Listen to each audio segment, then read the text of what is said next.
மகள் பிரீத்தி கமலஹாசன் சார் தயாரிப்பில் ரஜினிகாந்த் நடிக்க உள்ள படத்திலிருந்து சுந்தர் சி சார் விலகிட்டாரு. காரணம் என்பதை மூத்த பத்திரிகையாளர் காதர் சார் இருக்கிறார், அவரிடம் கேட்போம். ரஜினிகாந்த் அவர்கள் கிட்டத்தட்ட சினிமா உலகிற்கு 50 ஆண்டுகள் ஆகிவிட்டது.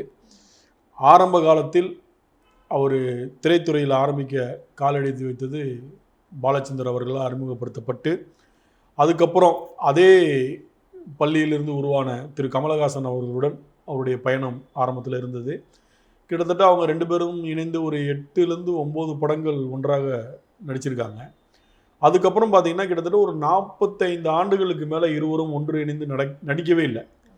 அவங்க தனித்தனியாக அவங்க ஒரு வழியில் போய் உச்சத்துக்கு வந்திருக்காங்க 2 பேரும். இருவரும் உச்சத்துக்கு வந்திருந்தாலும் கூட அந்த இருவருக்கும் உள்ளான நட்பு யாராலும் பிரிக்க முடியாத ஒரு இணக்கமான நட்பு. 2 பேருமே திரைத்துறையில் ஒரு 50 ஆண்டு கால நல்ல நண்பர்கள். அப்படி இருக்கும் பட்சத்தில் இந்த தமிழ் திரைத்துறை மட்டும் இல்லை, இந்திய திரையுலகமே மீண்டும் கமல் அவர்களும் ரஜினி அவர்களும் இணைந்து ஒரு படத்தில் நடிக்க மாட்டாங்களான்னு பல வருடங்களாக பலதரப்பட்ட மக்களும் இயக்குநர்களும் தயாரிப்பாளர்களும் தொடர்ந்து அவங்கள கேட்டுக்கிட்டே இருக்காங்க. பல தொலைக்காட்சி பேட்டிகள் நிகழ்ச்சிகளில் கூட ரசிகர்கள் கேள்வி எழுப்புனாங்க.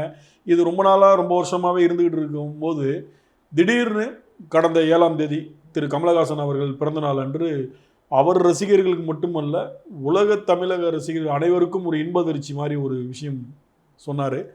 அவருடைய இல்லத்துக்கு ரஜினிகாந்த் அவர்கள், அந்த படத்தின் இயக்குனராக அறிவிக்கப்பட்ட சுந்தர்சி, கமலஹாசன் மூவரும் அவர் வீட்டில் ப்ரெஸ் மீட் பண்ணி புதிய படம் ராஜ்கமல் ஃபிலிம்ஸில் திரு ரஜினிகாந்த் ஹீரோவாகவும் நான் தயாரிக்கிறேன், சுந்தர்சி அவர்கள் இயக்குனராக இந்த படத்தில் இயக்க போகிறாருன்னு அறிவித்தாங்க.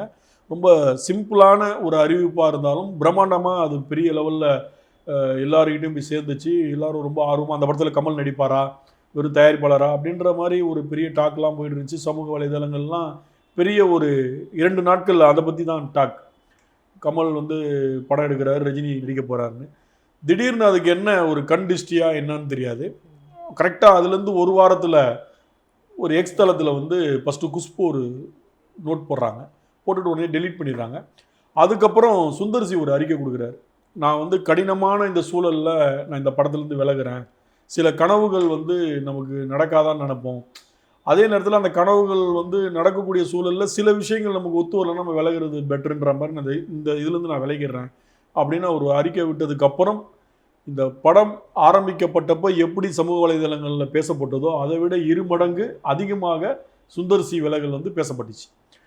அப்போ ஏன் என்ன நடந்துச்சு, ஏன் சுந்தர்சி வெளியில் போகிறாரு, கமல் இதை பற்றி ஏன் ஒன்றும் பெருசாக பேசலை, ரஜினி எதுவும் பேசலை அப்படின்னு பெரிய தாட் போகும்போது இவங்க முடியாது, இவர் கூட இவங்களால் நடிகை பண்ண முடியாது அப்படின்னு எல்லாம் ஒரு மாதிரியான சமூக வலைதளங்களில் பல பத்திரிகையாளர்கள் எல்லாம் பேசுகிறாங்க. பேசும்போது பார்த்திங்கன்னா ஒரு விஷயம் ரஜினி அவர்களையும் வைத்து இயக்கியிருக்கார் சுந்தர்சி அவர்கள், கமலையும் வச்சு கமல் அவர்களையும் வச்சும் இயக்கியிருக்கார் சுந்தர்சி. அப்போ 2 பேருக்கிட்டையும் அவருடைய நெருக்கமான நட்பு இருக்குது, அவங்க 2 பேருடைய புரிதலும் அவருக்கு இருக்கும். அப்படி இருக்கும் பட்சத்தில் தான் கமல் அவர்கள் சுந்தர்சியை புக் பண்ணி நீங்கள் தான் இயக்குனர்னு கதையே கேட்காம புக் பண்ணுறாங்க. அப்போ சுந்தர்சி புக் பண்ணதுக்கப்புறம் ரஜினிகிட்ட போய் கதை சொல்கிறாங்க, நீங்கள் போய் அந்த ஆன்லைன் சொல்லுங்கள் அப்படின்னும் போது இவர் அந்த பூஜைக்கு அப்புறம் சிம்பிளாக போடப்பட்ட பூஜைக்கு அப்புறம் ரஜினி அவர்களை போய் சந்திக்கிறாரு. சந்தித்து எப்போதுமே ஆன்லைன் சொல்லுவாங்க, ஆன்லைன் சொல்லிவிட்டு அதை தான் அப்ரூவல் வாங்குவாங்க. அந்த ஆன்லைன் சொல்லும் போது ரஜினி அவர்களுக்கு பெருசாக திருப்தி இல்லை. அவங்க என்ன சொல்கிறாங்கன்னா, இன்னும் கொஞ்சம் டெவலப் பண்ணி வேறு மாதிரி சொல்லுங்கள், இது ஒரு மாதிரி இருக்கணும்னு அடுத்து 2 நாள் ஒரு 4 நாள் ஒரு 3 நாள் தொடர்ந்து போய் 3 விதமான ஆன்லைன் சொல்கிறாரு. 3மே ரஜினி அவர்களுக்கு பெருசாக இம்பேக்ட் ஆகலை. ரஜினி அவர் என்ன சொல்கிறாங்கன்னா, நீங்கள் இம்மிடியட்டாக அந்த கதையை பண்ணி எடுத்துகிட்டு வாங்க அப்படின்னு சொல்லி சுந்தர்சிகிட்ட சொன்னதாக தகவல். இப்போ சுந்தர்சி அவருடைய அசோசியேட்லாம் உட்காந்துட்டு, என்னப்பா 3 நாளில் எப்படி கதையை ரெடி பண்ண முடியும், ஒன்லைனே அவருக்கு பிடிக்கல, நம்பிக்கை இல்லைன்னும் போது நம்ம எப்படி பண்ணுறதுன்ற மாதிரி டிஸ்கஸ் பண்ணதாக ஒரு தகவல் இருக்குது. அதுக்கப்புறம்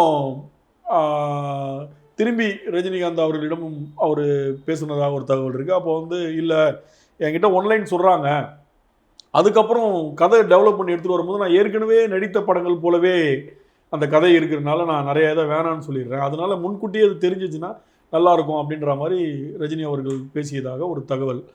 பட் ஆனால் சுந்தர்சிக்கு அதில் எங்கே நெருடலோ என்னன்றது தெரில. ஆனால் அவர் பண்ண ஒரே ஒரு தப்பு என்னென்னா, இதை முறையாக கமலஹாசன் அவர்களிடமும் ரஜினி அவர்களிடமும் சொல்லிட்டு அவர் விலகிருக்கணும். ஆனால் அவர் முறையாக அவங்க 2 பேருக்குமே தொலைக்காட்சியை பார்த்து தான் அவர் விலகிட்டாருன்னு தெரிஞ்சதாக பரபரப்பாக எல்லாரும் பேசுகிறாங்க. அவங்க 2 பேருக்கு சொல்லலை அப்படின்ற மாதிரி சொல்கிறாங்க. அது எந்த அளவுக்கு உண்மைன்னு தெரியல. இவருடைய அறிவிப்பு அனைத்து தொலைக்காட்சியிலையும் வருது, எல்லா டிவி, எல்லா பேப்பர் எல்லாத்துலேயுமே வந்துருச்சு. அது ஒரு தயாரிப்பாளராக கமல் அவர்களுக்கும் பெரிய ஷாக்கு, ரஜினி அவர்களுக்கும் ஒரு பெரிய என்னடா அது நம்மக்கிட்ட சொல்லலையே அப்படின்னு ஷாக்கு. ஆனால் கமல் அவர்கள் வந்து ஒரு பதிவு பண்ணியிருக்கிறதா ஒரு தகவல் இருக்குது. என்ன சொல்கிறாங்கன்னா, என்னுடைய கதையின் நாயகன் கதாநாயகனுக்கு கதை பிடிக்கவில்லை என்றால் கண்டிப்பாக அந்த கதை அவருக்கு பிடிக்கிற வரைக்கும் நான் ட்ரை பண்ணிக்கிட்டே இருப்பேன் அப்படின்ற மாதிரி அவர் வந்து ஒரு பதிவு பண்ணியிருக்கிற ஒரு தகவல் இருக்குது, சொன்னதாக தகவல் இருக்குது. சரி, இப்போ என்னடா இப்போ ரஜினி அவர்கள் வந்து கிட்டத்தட்ட 45 ஆண்டுகள் கழித்து கமலஹாசன் அவர் தயாரிப்பாளர் வந்திருக்கு, அந்த படம் என்ன ட்ராப் ஆகிடுமா அப்படின்னு ரசிகர்கள் மத்தியில் ஒரு பரவலான ஒரு கொஸ்டின்ஸ் இருக்குது. கண்டிப்பாக ட்ராப் ஆகாது. ஏன்னா கமல் அவர்களை வைத்து அதிக படங்கள் இயக்குனரும் ஆன, ரஜினியை வைத்து அதிக படங்கள் இயக்கியவருமான KS ரவிக்குமார் இந்த படத்தை அடுத்து இயக்குவதற்கான வாய்ப்புகள் அதிகம் இருப்பதாக பேசப்படுது. ஏன்னா ரஜினி அவர்களுக்கும் மெகா சூப்பர் ஹிட் கொடுத்தவர், கமலுக்கும் மெகா சூப்பர் ஹிட் கொடுத்தவர். இந்த 2 பேரையும் நன்கு புரிந்து கொண்டு ஒரு நட்பு வட்டத்துக்குள்ளேயே இருக்கிற ஒரு இயக்குனர் யாருன்னா KS ரவிக்குமார் அவர்கள். அப்போ அடுத்து அந்த ப்ராஜெக்ட் வந்து KS ரவிக்குமார் கிட்ட கொடுக்குறாங்க அப்படின்றது பரவலாக ஒரு நம்பத்தகுந்த வட்டத்திலிருந்து நமக்கு கிடைத்த தகவல்.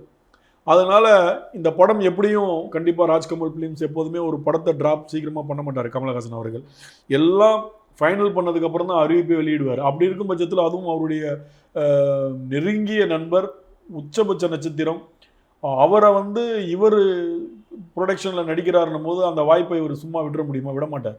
அப்போ இமிடியட்டாக அதுக்கான கதைக்களத்தை வேகமாக ரெடி பண்ணிகிட்டு இருக்காங்க.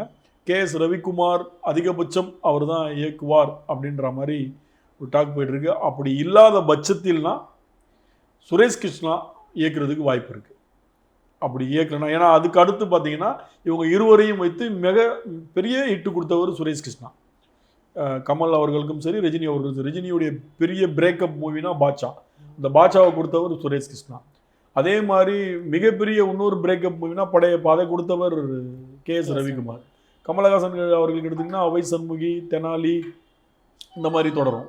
ரஜினி அவர்களுக்கு படையப்பா, முத்து இப்படி வரும் KS ரவிக்குமாருடைய கான்செப்டில்.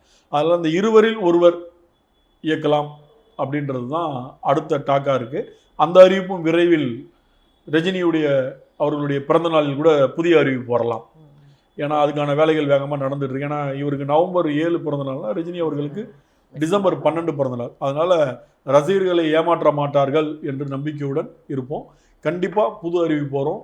இந்த படம் விரைவில் புதிய இயக்குனரோட தொடங்குவாங்க. மிகப்பெரிய அளவில் இந்த படம் இந்தியாவுடைய பேன் இண்டியா ஃபிலிமாக இருக்கும்.